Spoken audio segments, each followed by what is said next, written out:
this is for my amusement. It won't probably be on the podcast. Okay. Almost guaranteed not to be on the podcast. But Mary, was delighted to find out that I was talking to you. Yes. Sends much love and Please respect. send her my love and I respect. will. But in the meantime, I just have to do this because we were laughing and I don't know Helen Hunt. just the I last sat snippet of beside her something I once think at a concert of Paul Simon and Sting. She stood up on Roxanne. She never sat again. Helen Hunt danced like a beautiful wild thing, and I wanted to be her. Lost in all the wonder, moving to the beat, 50 ways to leave your lover, tossing her hair, blissfully unaware of the square pair of stick in the muds that sat just right behind her. Everyone should dance like Helen Hunt. Moving to the beat. I'm crying and we just started. That's incredible. I love it. I'll ask Mary. I mean, you recorded it, but it'd be dependent on you and Mary and all of that.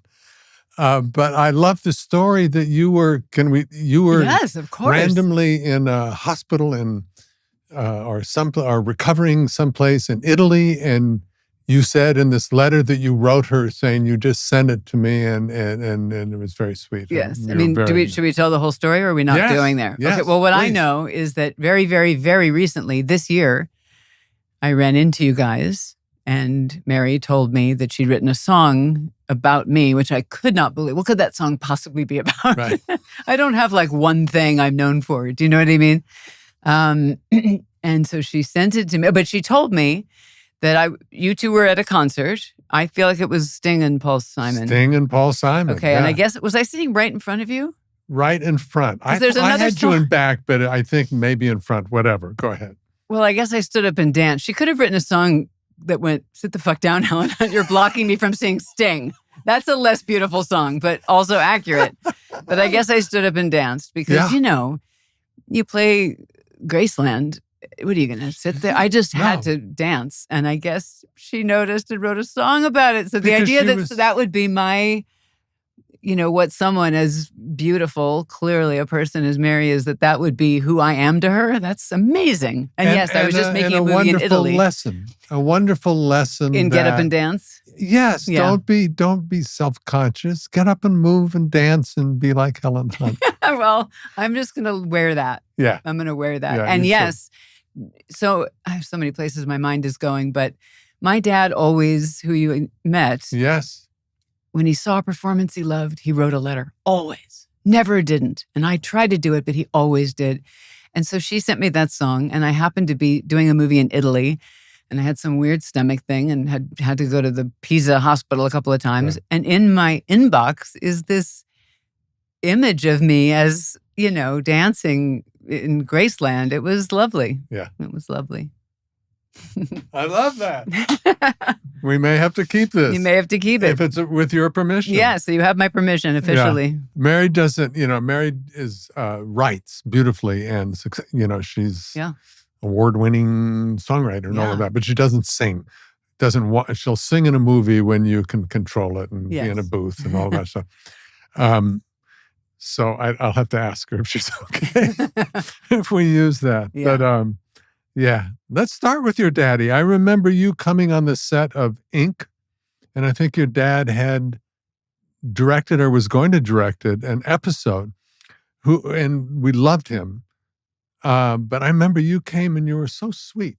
I think we're coming to visit, but you hung around, and it was like, and I can't remember. Had you done Mad About You by then? Yeah, I think his first television directing job at age 70. He started this career at age 70 after a lifetime of working in the theater and teaching acting and being a casting director at the Taper. He started his television directing career at age 70 doing an episode of Mad About You where he directed Carl Reiner in it. Oh, wow. And then he won a DGA award for it. Bang. How wonderful. I mean, it was so wonderful. It was, honestly, I could say it's one of the best nights of my life, sitting there and they were reading off the list of nominees who were all the fancy people. You know what I mean? Yeah. Everybody in that world who we've both worked with, and then Gordon Hunt. And Michael Lembeck said his name and I almost fainted. Oh, how wonderful. Because he's he just was the most lovely guy, worked so hard, so talented, and he got his day. It was and amazing. a lovely father. I mean, Yeah.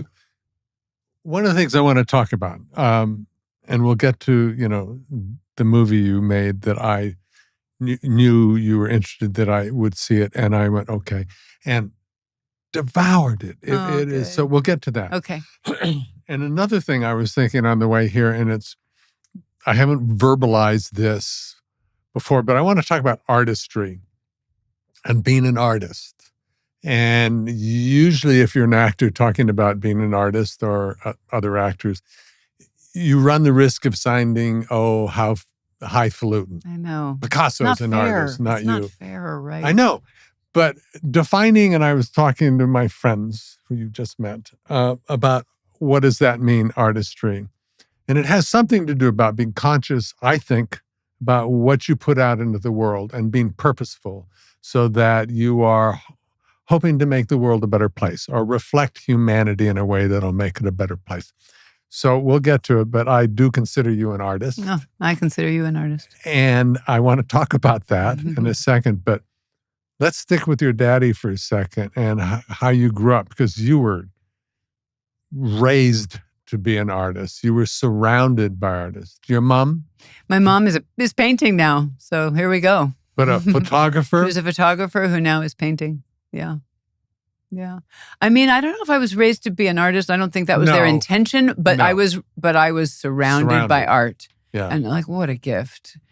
Had I been raised by a molecular biologist and gone to the lab with him, would my life have been different? I have no way of knowing. But not only my dad, who was directing plays in New York, our circle of friends included, their best friends were Henry and Mary Gettle. Who are they? So Henry Gettle's maiden name was Rogers, Richard Rogers' daughter. Oh. Adam Gettle's mother, who won a Tony for composing Light in the Piazza, has Floyd Collins on Broadway now. He's like a bit of a genius, which we don't want to make him wear that word, but I won't be the first to say it. I won't do the genius. We'll do artistry, but Well, he's an artist for sure. And then there were Helen and Steve Kellogg. Steve Kellogg is a lifer children's book illustrator, sort of in the Maurice Sendak vein. They grew up as best friends. So I was around art and music. And by proxy with Mary was Leonard Bernstein and Sondheim. And so we would sit in the living room and listen to what Sondheim had written. Yeah. Amazing. And watching the adults in my life listen for every note and every way the way the thing is composed is reflecting the content of the thing. Like I watched them be interested in it and I got interested in it. See, I had the scientist. And look father. at you. But everything he did went right over my head, and I went out and fantasized and played with my friends. Mm-hmm. You, though, listened, didn't you?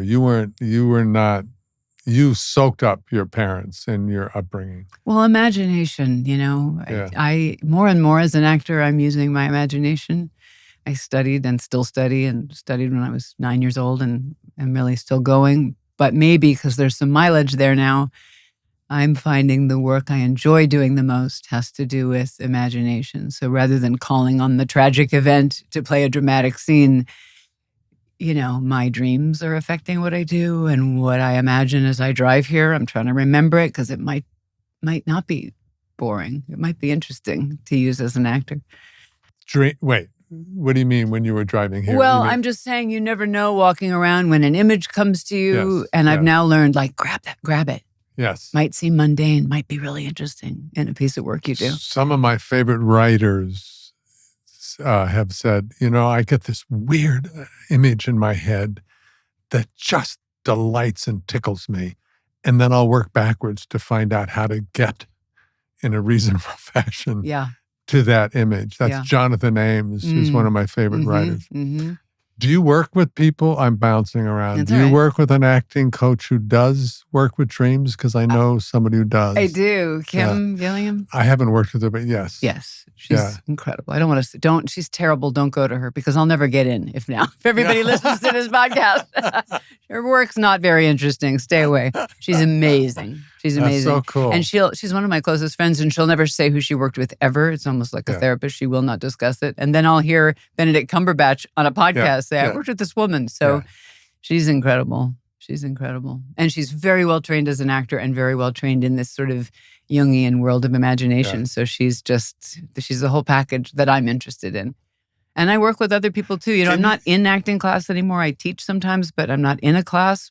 But my class is that I get a hold of a piece of material and get to bounce it off someone. I just did a play and I worked for all year. I'm proud and embarrassed to say I worked all year with different... Tell me about it. And where was it? I did Betrayal at the Goodman Theater in Chicago. What a beautiful theater. Oh my God. With loyal patrons who are interested that you're doing Pinter. And it was sold out from the first preview. And that was partly because the actors were terrific and partly because it's Pinter and partly because it's a city that loves the theater. And you knew you were going to do this for a year? Yeah, which I almost never, you don't get that luxury. And I had a dialect to get right. And so I got to spend a year working with someone that I know in the UK from a play I did 2 years ago. Because I'm bad at accents until I work. Until you work. You know, you chip away at it and suddenly it's 9 months later and you're doing it. So now I'm bouncing around. I've only done that once on Damages, and it was that Minnesota, and I knew I was bad, so I spent 3 months in advance. Yeah. And it was a literal. It wasn't like I have music in my heart and soul or dialect. I don't. But I finally got there, and what was wonderful was it literally informed my character. Yes. Just, you learn. You don't just learn every word; you learn every syllable. Yes, and are familiar with every syllable, and then it takes you someplace. A few times I've had to do an accent or wanted to, and I've said to the dialect coach, "I'm just going to do a little." That's the worst idea in the world. It's a horrible idea. You got to commit, and you got to sound bad for a long time until you suddenly realize, "Oh, I'm kind of doing it." Yeah. Going back, I'm not through with it. Peter, your uncle. Yes. Did you know Peter? No, but I know of him. So were you exposed or? Yes. So he won a Tony Award for directing 1776 and did a lifetime of theater up until and after that. And then my dad directed the national tour of it. So it's a strange, obscure musical for me to know every syllable of, but I do. And he ran the Williamstown Theater Festival for a while. Quite different from my from your scientific. Yes, very different. It's miraculous that I get to sit here and talk to you. Okay, how child? Well, maybe not child actor, but you started acting when you were a child. Yeah, that's a nice way to say it. Yeah, when 9. And I went to an acting class. How did that happen? Was it in the making for a while, and you finally No, I had no plan at all.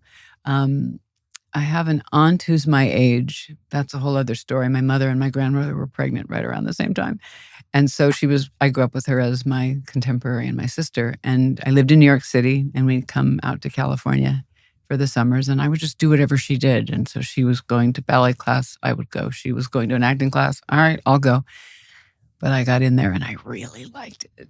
I didn't ever imagine. I really didn't think I want to do that on a big stage or I want to do that on camera. I liked being in the room with these older, fun, creative people telling some kind of story, whether it was silly or deep. I just wanted to be around them. And she had a kids class from like 12 to 3 and an adult class from 3 to 6. And I just begged her, just let me be in the room for the whole thing. And then an agent walked in and I found myself in Alberta, Canada, running through a wheat field in some TV movie. Pioneer Woman, obviously, yes, Ted. Yes. Yes, you say. Yeah. Oh, please. What's your favorite movie? Yeah. If we had an IMDb off, I think I would win for most obscure credits. Were you on BG and the Bear? Were you a princess from outer space on The Bionic Woman? Mic drop. I hate that I always win this contest, but I always win this contest. I so loved, I started late. I was fresh sophomore in Stanford when the light bulb went on. It's only late when you're looking at me. Yeah, well, it's really not. It's the perfect time to start. I had no idea. at all. Mm-hmm. And then I was just, and I still am enamored with going to work. I love Me driving too. through a studio gate. Me too. I love Universal because I take a right on Jimmy Stewart and I cross over Gregory Peck. Yes. You know, these are all people that, not Yeah. Jimmy, but who I met. Anyway, Mhm. I love it. But I would be an extra in a commercial joyfully. Yeah. No shame. No, I love it too. I love it too. I didn't care if I was in an acting class or I was being paid to work. But see, that's it. I get asked a lot. I'm sure you've been asked 100,000 times, what's your advice for young people? I'm like, you better love it in the crappy room in Studio City because that's the thing. Yeah. Doing that work in whatever room is the thing. And then you have the big fancy moment and then you have the I can't get a job moment. Right. But if you don't love that, you should tiptoe out of it because that's the thing. And I think a lot of the art of it, which my dad was so good at, is what do you do when you're out of work? You're never out of work. Feels like you're never out of work. It looks that way, but I am. Okay. I'll take your word for it. But that's a lot of TV shows. Okay, I'm not. You're That not was a very. lie. Thank you. Nice of you to offer it up. But how do you stay acting? You know, if you and I are painters, Mary, if she's writing songs, it may be frustrating that no one's looking at the paintings, but you're painting every day. How do you stay acting? And I don't know the answer, but I've had play readings in my living room. I'll invite you both if you want to come. You know, we want to come. Really? Yeah. Okay. I'll throw it out there. Maybe not to read, but to listen until maybe the second we may time. Make you read. You can read stage directions the first time. But like getting in a room with actors and acting and not waiting for someone to say, we choose you. You got to find a way to do that. And my dad had sort of a PhD in that. I keep holding back the reins on talking about you as a director because I want to keep going. No, sorry. Then she found me. It is your first. It wasn't your first directing period. It was your first film. Yeah, is that correct? That's correct. Because you did. You did Mad About You and a bunch of other stuff. Do that. Get us into first off, Mad About You. I know. Dear It's God. it's a long career. No, but I mean that is when they sometimes the research people say connections you have. It wasn't that we had literal, connections. It was both in massive hits. And we got to be working hits. in that style. I don't know about you, but I grew up on I Love Lucy. Yes. I Love Lucy raised me partly. And so there I found myself, and my mother was legitimately concerned, shouldn't I be going to drama school like I believe you did, or something? And instead of sitting in my room watching I Love Lucy, and then I find myself on a sitcom about a married couple in New York City going, well, arguably it kind of worked out. Yeah. So I met Paul, who you had on your show, I know. He's the best. I love him. I love him too. Gentle, sweet, He's funny. the best. And like my dad, Renaissance artist in ways you don't know. Oh, you majored in music. Oh, Kaminsky method, where you suddenly have transformed yourself into a character that makes you cringe and laugh at the same time. So I'm his biggest fan. Remarkable man. We met because his wife and my roommate in the 1990 or something were friends, and I had a dinner party, and he was suddenly in my kitchen. And is that where working together came about? Yeah. Well, 2 days later, he said, "Can I send you this pilot?" And I went, "Oh God, this might be awkward." And I had just started to do. You were around for this. It used to be if you were in TV shows, you didn't get to be in movies. Did you? You know what I mean? It was like a hard line. Yeah. And I remember when Robert Redford put Mary Tyler Moore in Ordinary People as an actor. Yes. It was like an earthquake happened. Yes. We all looked around and went, "Is that real? Yeah. You can't do that." And she was nominated? Yeah, and was brilliant in a lasting performance that you and I could both quote. She was so impactful. But you didn't put a TV person, especially a sitcom person, in a movie, which is so totally absurd now. Just the phrase sitcom. I know. Is so diminishing. It is so diminishing to like what we've devoted our lives to. But then, so she knocked down the door, and then Michael J. Fox suddenly was doing Back to the Future, and George Clooney, and then I got Twister, and then As Good as It Gets. So thank God that stupid fake wall disappeared. What were we talking about? Technology also helped because now the biggest movies in the world, as I like to tell Woody Harrelson, who I'm slightly competitive with, the more successful his movie is, the smaller the instrument I will look at. I know. I'll watch him on my cell phone. On your phone at the airport. Interrupted by flight updates. Just to get back at him. Were we starting with Paul? Oh, yeah. So I Yeah. didn't want to do a sitcom because it was exactly what you didn't do if we're starting to make movies. And I was starting to be in some movies. And then I read it, and thank God, was smart enough to go, that's juicy. Yeah. That's juicy. That's 12-page scene that's funny, but they want something. You know, all the ingredients that matter. 12-page also saying you're doing theater, basically. Yeah. And you're gonna two of film us. it. I mean, yeah. the good news and the exhausting news of that show is I didn't have a big group.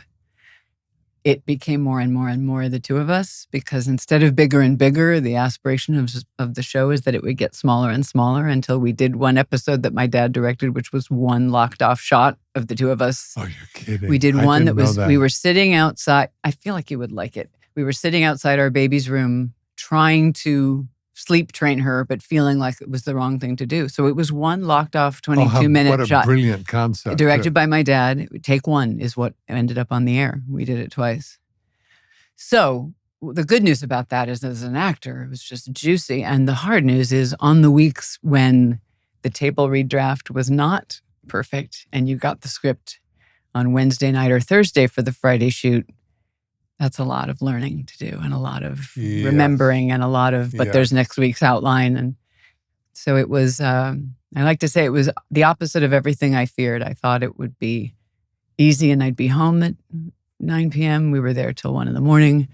I thought it would get boring. It was never boring. It got more and more fun to do. But the whole experience really, it was the writing and it was Paul, you know, that we happened to immediately have whatever this thing is that we have still. It was effortless and right there from the minute I met him. People talk about chemistry, and I always go, chemistry is take really two or three or whatever, two really accomplished actors who are good actors and really good material. That's your chemistry. That's your chemistry. I think it's 80% of your chemistry. And then I've had the experience where I've had the thing happen where you don't get along, but there's chemistry. Yes. And when there's no chemistry, it's really, really hard. So I think I have come, even though Paul and I used to roll our eyes at the word, I've come to believe it's a little bit true. There's got to be something yes, that you can't point to that's there. But my joke on myself is I was the one who, and this is why no one ever takes what I say. Well, they take what I say and do the exact opposite and are very successful. I looked at Shelley Long when we were auditioning for Cheers. I went, no. Never Do gonna work. not hire her. It'll ruin the show. She Isn't made that the funny? show. Yeah, She came out hitting a home run different day in one. in that form, but not like before. But we were so different. Grew to love her, absolutely. But different. It was hard for us to sit around and just talk. Mm-hmm. But when we got in front of a camera, it was like a prize fight. So I think that might be chemistry a little Yeah. bit. Well, it's The risk of poking a hole in your theory. No, but it's two good actors. Yeah, but it's with two good actors material. with good writing. That's true. That's true. Maybe that is I don't know. both are true, I think your idea is probably smarter. Okay, so how did you decide, I'm going to direct one? I never had and still don't have an aspiration to be like a journeyman director. Get me my next job to direct, because I mean, you've directed? No. You've never directed. No desire? Are you one of those people? Not to. You're paid not I'm paid well not to. I mean, at its best, you are the most creative element, and at its worst, you're like a traffic cop. You know what I mean? Especially TV. Well, TV, I've done a lot of TV, and I always say you're a little bit like, the concierge. They would like more salt in your performance. Yes. Okay. Yeah. They would prefer to do it more slowly. No, they want you to speed it up. You're just kind of the messenger. Messenger, yeah. But when you write something, directing becomes the next draft.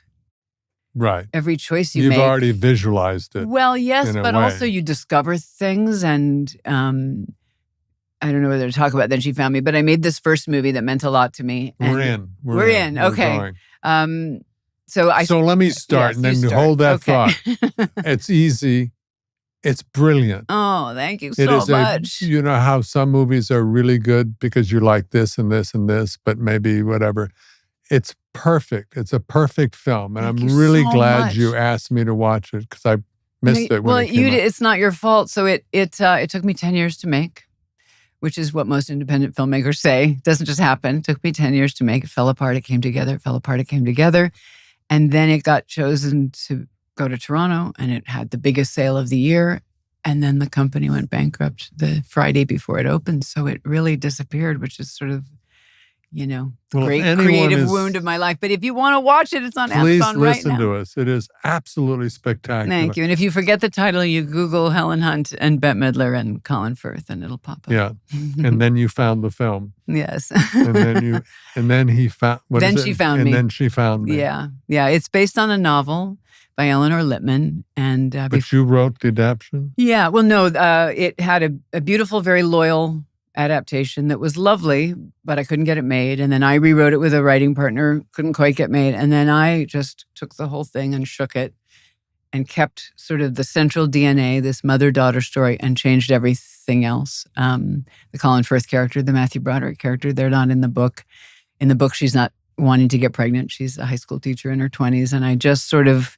How did you then bring that? Why did you, and how did you think of doing that? Because it's brilliant. Thank you so much. Thank you so much. I told my daughter when I die, just play that movie, because that's everything I care about. You don't need to have a funeral. Just play that. Because But it was your idea to do the woman trying to and not having. Because I was trying to have a baby. And, you know enough about the basics of storytelling. The central character has to want something. And that wasn't quite there. And I was in my late 30s, wanting a baby. Yeah. And I thought, well, if I'm going to play this part, at my age, and I was late 30s, I thought this woman either wants a baby or doesn't want a baby. At 39 as a woman, you don't nothing a baby. You know what I mean? And so I thought maybe that's what she wants. And then I also read, do you know James Hillman's writing? Not really. Sorry. I'd like to fake it. So don't fake it. Smart as you are. I will not. No. I don't. Really. Was a beautiful essayist, Jewish Jungian writer, and he wrote an essay called Betrayal that I read, and it's incredible. And the two things I know about movies from the great movie filmmakers I've worked with is the central character has to want something, and you've got to have the magic sentence of the movie. Do you know what I mean? Like, this movie is about, Jim Brooks told me that As Good as It Gets was about that which you cling to keep you safe ultimately imprisons you. Right. So once you have that, she clings to that her kid is sick and she has to be there and she has to let that go. Jack clings to don't touch any cracks on this. He has to let it go. The Greg Kinnear character clings to being beautiful and successful. That's beaten out of him.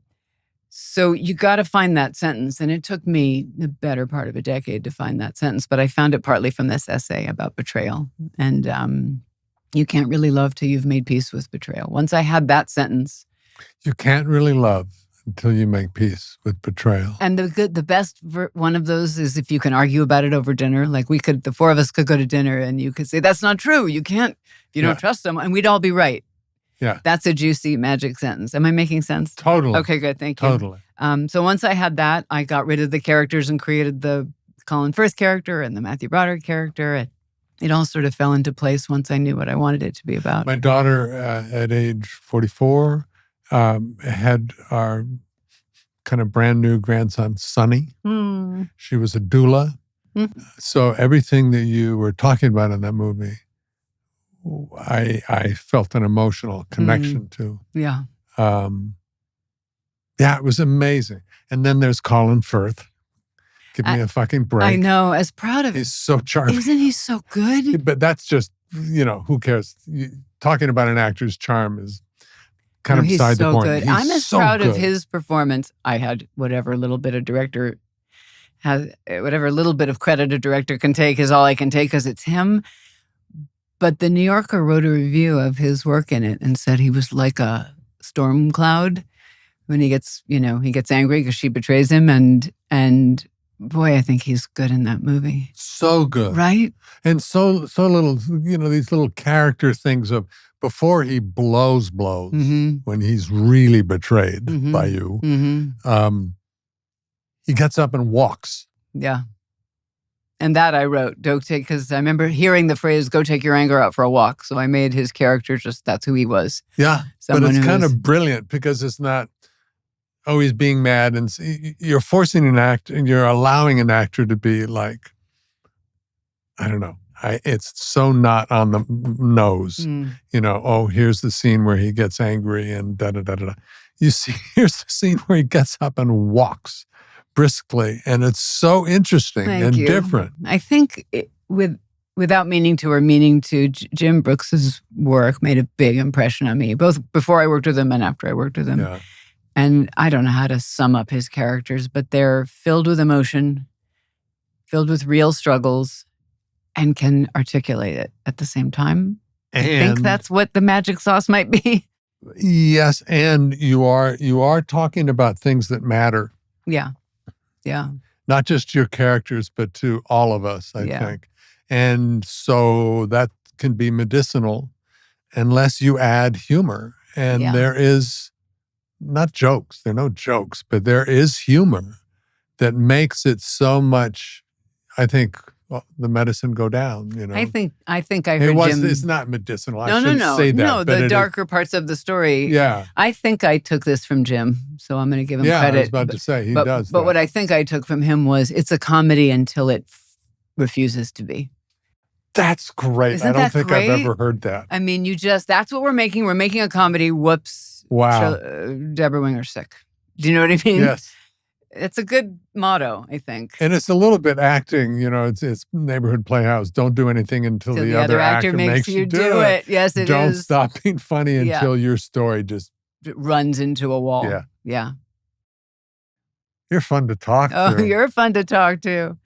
We're members of this weird tribe. Let's bring Bette Midler into the story. Okay. She was People have to see the movie now, or this is going to be super boring. No. They know Bette. They know Bette, certainly. And anyway, this is my podcast. Good.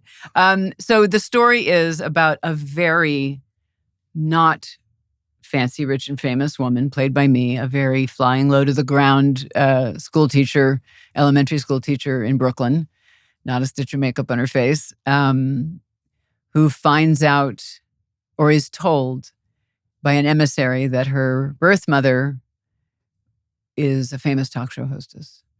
So I had to find like an icon. Yes. It couldn't just be a terrific, solid actor. In a way, it had to be, that's what was funny. There's this theory my dad used to say, every love story, everything's the odd couple. Every story is the odd couple. Every love story is the odd couple. Think about you and Shelley Long, right? That's part of it. And so for this movie, I didn't have a ton of money to pay anybody either. So they were going on some good feeling about me and the script that they read. But she's an icon for sure. So I just drove to her house, and she thought I wanted her to wear big, loud, purple, feathery outfits, and I didn't, because it's a story about betrayal. So I said, if you come out in rich jewel tones, and my character is going to be more likely to trust you than if you're an obviously frivolous person. Yeah. Anyway, she agreed to do it. And I have Bette Midler out in Brooklyn in a little indie going, she doesn't kill me, because these aren't the movies she usually makes. And the show hostness of her, talk show host, enabled her to still be. Yes, to be her funny, fun self. Yes, absolutely. Yeah, which was great. And you don't, anyway, you're right. We're going into the weeds too much on this. But people should go see it. Please, truly. I appreciate it. It's a really lovely film. I really appreciate it. Beyond lovely. It's great. Thank you. Yeah. Thank you. We can talk about this a little bit. Okay. And it doesn't have to be about this, but directing something you're in. Mm-hmm. Terrible idea. Don't ever do it. How do you handle that? I worked on the part first. I said to myself, if I'm going to do this, it has to be like this is the 8th month of a run of a play. Where in my for sleep, you and your character. Because I'm not going to have time to talk to myself. I got to know it that well as an actor. So how did you do that? Alone in a room? I worked with Larry Moss. It was a coach I've worked with a lot. Alone in a room, making sure I knew all my little things. What does she want in this scene? All the work that we do as an actor. And I had 2 scripts. I had an acting script and a directing script. And I had lunch with Warren Beatty and said, I think I'm going to be in this movie. Is it a terrible idea? And I thought he'd say yes, but he said, there will be someone in the movie who sees it the way you do. And he was right in a way, because when you're a director, you're trying to download what's in your head into the mind of the production designer and the actors. Well, at least what's her name is taken care of. What's her name? Me is going to do it the way I see it. And then you just prepare like crazy. I had a wonderful DP named Peter Donahue who read the script and said, Kramer versus Kramer. And I went, yes, it should be that simple and the frames should be that still. I was going to say, it was beautiful. There's a shot that stuck out of my head.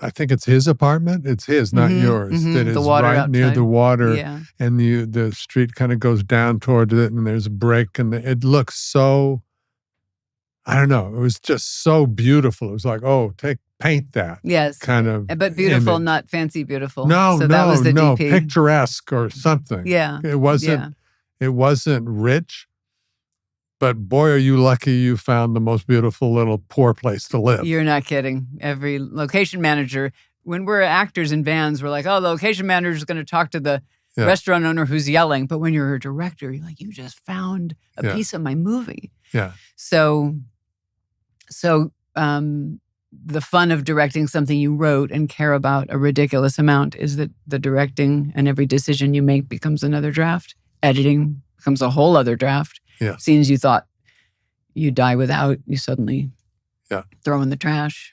You loop one line and everything makes sense. I mean, this magic you can do to make the horrible movie you've shot, because it is so horrible when you look at a first assembly of a movie.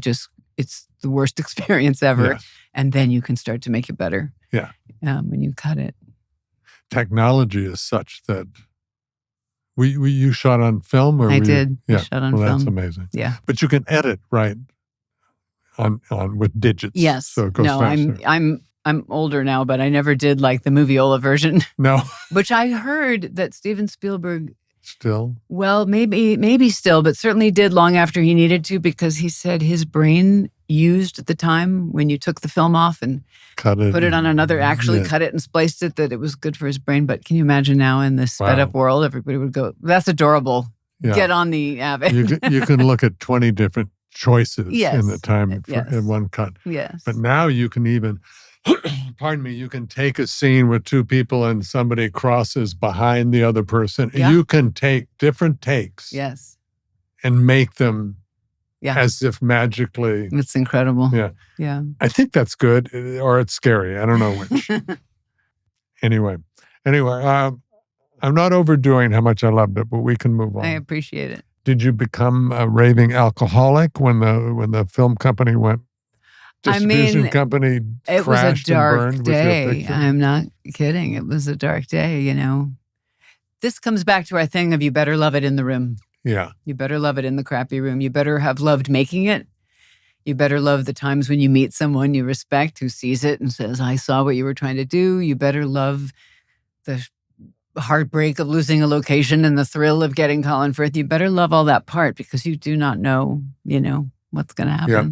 Mary's son, Charlie McDowell, is a wonderful writer-director, and he just shot a film in Finland.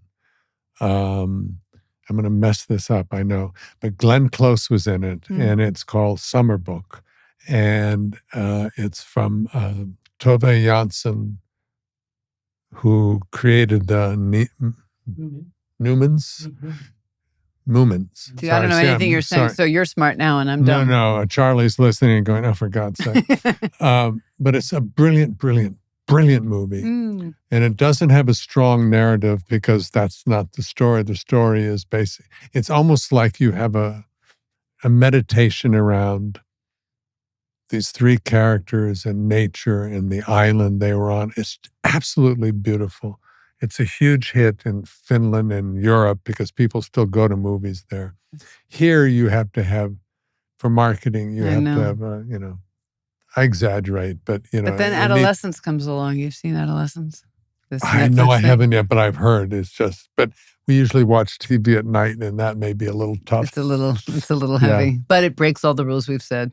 Right. They don't splice magically shots together, and it's brilliant. And wait, so did they literally... Ted, or did they? I know we're doing your podcast. I'm not going to spoil it for you. You have to watch it. Yeah. And then you have to make them hire both of us. whatever they do next. I don't No. do one takes. Well, you would in this. Yeah, I know. But they rehearsed. Don't learn anything about it. But after you watch it, all right. We're now plugging something neither of us are in. This has been terrible. We're failures. No, we're not. We're looking for work. Okay, we're looking for work. You got to see it, and don't look at any of the behind the scenes, and then watch all the behind the scenes. But just keep in mind when you watch it, there was no splicing of one take into another. That's a fact. Yeah, that's a fact. Okay. All right, got them another job. What about us? All right, I want to bounce. Good. If you had to say what your artistry, your talents, what is it you want to put out into the world? What do you care most about?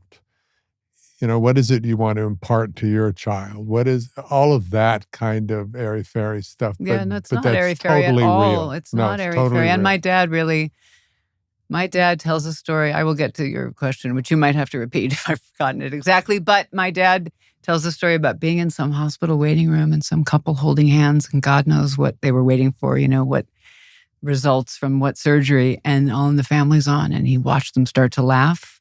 He was like, that matters. So I do believe that I agree. Art matters. So, and we are curing cancer. Yes, and we are, or at least we're making. Yes, exactly. Yeah. Essential workers, they say. Yeah. But what you want? Yeah. To put So out. it's not going to be one because I'm bad at one. Like, no, what's your favorite? Whatever. But it isn't so one. I made a movie called The Sessions, and that was about. Also brilliant. Thank Sorry. you. Thank you. Really good. It's a beautiful movie, and it's a movie about healthy sex, which I can think of almost none. So I felt like I'd like young people to see that movie because there's so much footage out there, whether it's on the internet or in movies, where sex is either fake and beautifully choreographed and pretend beautiful, or dark and punishing, especially to women.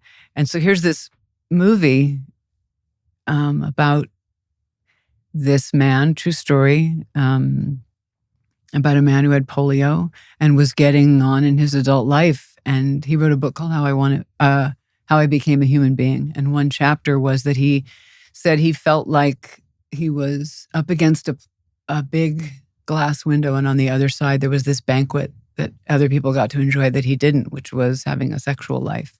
So he hired this sexual surrogate to do these sessions with him where he could have sex or learn about sex or be in his sexuality. And so because I think the disability in that movie took away the chance of making it perfect and choreographed, and it was just human and awkward and funny and sexy and not sexy at all, like the way real sex is. So I like that I've left that movie behind, and I hope young people see it. So the only vision they're getting isn't all the other stuff that's out there. I mean, what do I care about the most in the world? My daughter, my daughter is sort of kind of everything. So then she found me, she was 2. I did a reading of it in my living room when I was pregnant with her. So, wow. And it's dedicated to her. At the end, it says from McKenna Lay. Yeah. Yeah. So I care about mothering, good mothering. I care about good mothering. I think directors are good mothers. They always have this image of directors as like leading you into battle. Yes, absolutely. Heart of darkness. And a good mother says, I want to hear your opinion. I'm in charge, but I want to know what you have to say. I know where we're going. I've looked into it. Come aboard. It's going to be okay. Let's not panic. Like all the things a good director says is what I think a good mother says.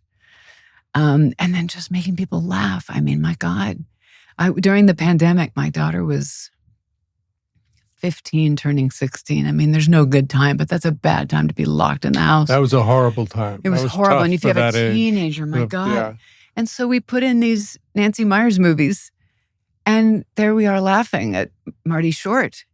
But that mattered so much. Break from the worry and the futurizing, So I want to make people laugh. I would love another opportunity. I want, I don't know if you ever feel this because you keep working on show after show, but I would love a chance to really let loose in the way I got to do on Mad About You and be funny. Me too. And there's all sorts of funny. I mean, Mary did Step Brothers. I'll take more it. people Yes, come please. up watching. I'm sure. You know, But think of we the watch pleasure it. that's given people. Yeah. Yeah. And huge laugh. Uh-huh. So what I'm about to say sounds like, if I could be in a Step Brothers, I would love it and would.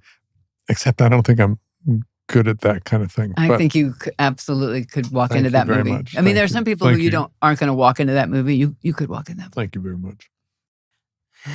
But I'm working now with Mike Schur. Yes.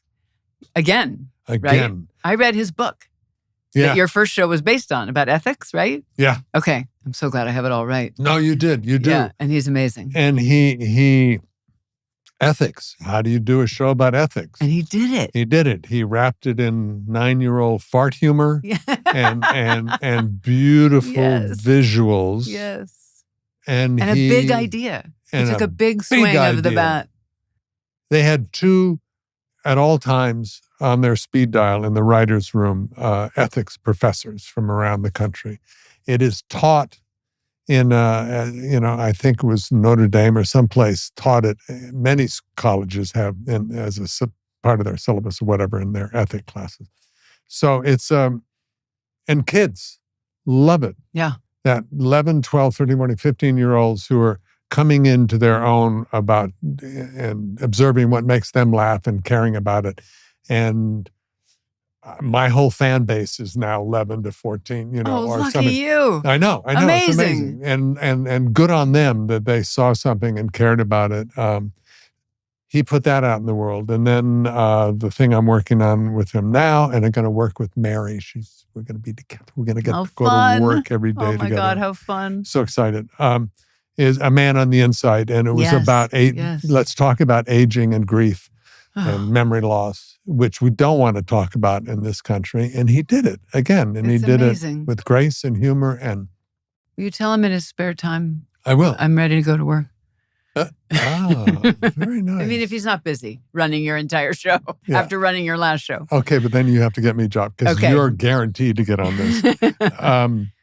No, I read that book. And that's sort of, here's why I like the sort of imagination, Jungian, mythological influence on even a comedy on TV or a big action movie. Because kids in the case of your show before, can feel when the story's right.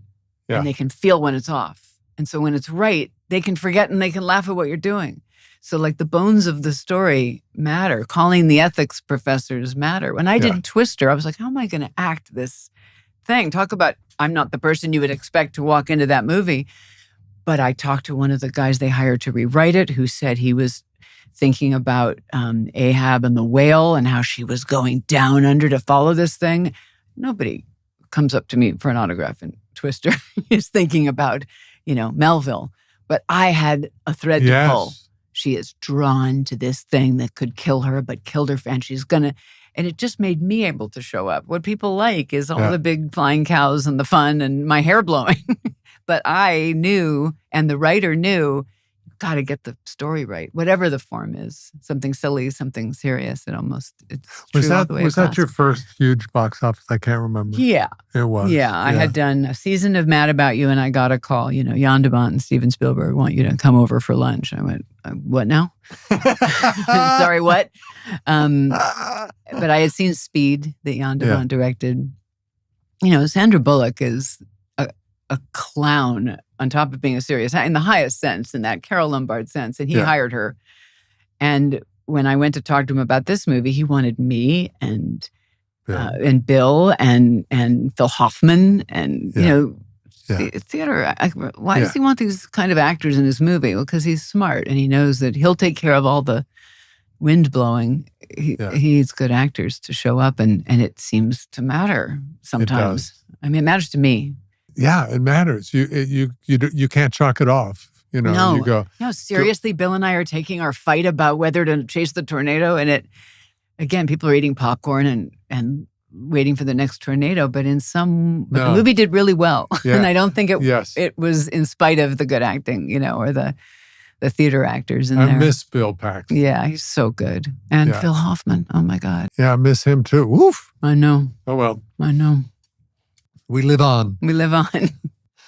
This sounds really lame, but the whole hanging your hat on something. Mm-hmm.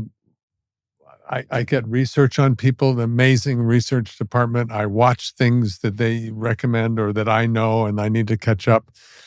And then I sit down and I go through the phase of how can I be interesting in this podcast? Then it dawns on me that ain't the point. And I go, wait, what am I really curious about this person? For real, Ted. Mm-hmm. Just you alone in the room. What do you really care about this person? And that's today. I was so excited to see you because I wanted to talk about artistry. I wanted to talk about being an artist. Yeah, and you are. No, and thank it's you. been like this efforturness for me conversation because I had this.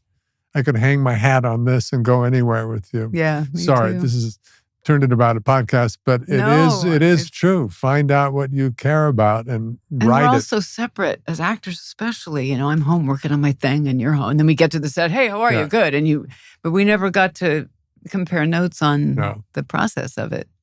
At least we have award shows. That's where we can really connect with each other. Really, and be who we are. Because you are not dwelling on yourself. You're caring about the people around you. You're there to serve, to be of service in the highest way. Can I just quickly do this? Yes. I was nominated. I got the Carol Burnett Golden Globe know you special, did. and man, did that mean everything. Of course it did. She's the astounding. queen. She's the queen. She played my mother in Mad About You. Oh my God, I forgot that. I know. I'm making it about me. It's nice about your little award. That's amazing that you won that award. We'll keep taking the ball back. Well, by the way, she was my mother in Mad About You. Okay, going back. Yes. Dick Van Dyke played my father on Becker. We've been here a minute, Ted Danson. Oh my God, that made me so happy. I stalked him because I loved him so much. I think Paul may have said this on your show, but I'll re-say it, is that we found ourselves, early on, we had asked Jerry Lewis to do an episode and he said yes. And honestly, the studio was like, okay. But we were just, comedy geeks. And then not suddenly, we begged Mel Brooks to come and play. We literally went to his office, which was on our lot in Culver City, and got on our knees at his desk and said, please, which he liked, I think. And he showed up. And then there was Carl Reiner. And then there was Sid Caesar. And then there was Fred DeCordova. You did it. And then, I think because one came, they all said yes. Right. And we looked at each other like we're getting to be in the room and play with the ancestors, the people who set the whole thing in motion that you and I are talking about, the joy of getting to do Cheers and the joy of getting, they're the boat launchers, and they came on the show. I'm so grateful to be part of this in whatever way. Lineage. Me too. So happy. Me too. And like I said, it saved me as a kid. It really did. I sat there watching I Love Lucy and Bewitched, by the way. Yes. You know what I mean? Oh my God. Oh. Montgomery. Yes. She was amazing. She was amazing. So I feel the same way, like just getting to be in that stream of that kind of performing. I worked with Bill Hurt early on. I know you did. That's an example, I'm going to hijack your podcast, of watching a movie. Who's that? When you came on, it was like, what's happening? Nice. That's a new thing. Nice. That's exciting. Let's just leave it there. Okay, good night. Good night. Good to talk to you. But Bill, who was going through, he was a very intellectual, bright. I worked with him very recently, and he's a very intellectual actor. Yeah, and he can get confused in his head, and before he was sober, he was really difficult to talk to and all of that. Yeah. Brilliant. Yeah. Brilliant. Mm-hmm. But we had this argument about, Cheers was coming up for me anyway. You don't want to be a television actor. And I went, wait, well, now, look at, I named some actor whose name just escaped me, who just won, I think was nominated for an Oscar and had done Mary wonderful films. Mary Tyler Moore. All of these people. And he was not having any of it.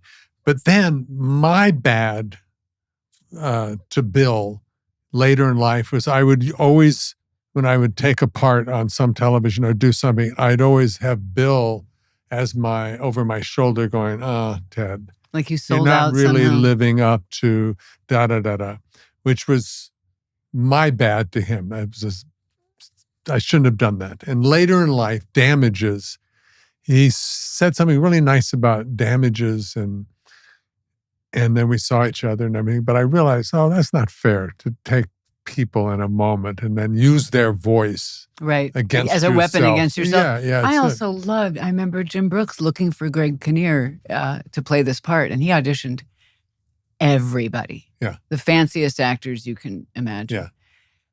And what mattered to him is that he wanted to tell this story that I described to you. A shallow guy has depth beaten into him. Yeah. So an interesting, complicated actor wasn't quite right. No. And he didn't care that Greg Kinnear had been on television or whatever, whatever he did. He was right for the part. Robert Redford didn't care about the stigma of Mary Tyler Moore. And when I was a kid, Dolly Parton was a joke. She'd come on Carson and he'd make jokes about her breasts and she'd make jokes, right? She was like, wrote these little songs. And over time, we all now know one of the great American songwriters, yes. One of the most generous Americans in our lifetime. Philanthropic. Everything about it. And the talent. Yeah. So the smart people, the Jim Brookses of the world, no, don't go for the fake of don't do a TV series. Like, stay with the work. Yep. Stay with the work. And now it's easier to do that because really people just want to make money. So if you're on a TV show, come be in our movie because people will watch it, which is a smarter way to operate, I think. One last thing. Okay. Mike Schur called us, another little short story. Yes. Called us in at the beginning of the 4th season of The Good Place and saying, okay, this will be the last season. And we had just become this hit. Oh. And it was like, we so respected because he said, I will have told my story. And I don't want to go on. I don't want to vamp. I just want to tell my story and end it when it should be ended. So I'm doing that a little bit because this has been a dream for me. For me too. Conversation. For me it's too. really fun to talk to you. You too. Really. Cool.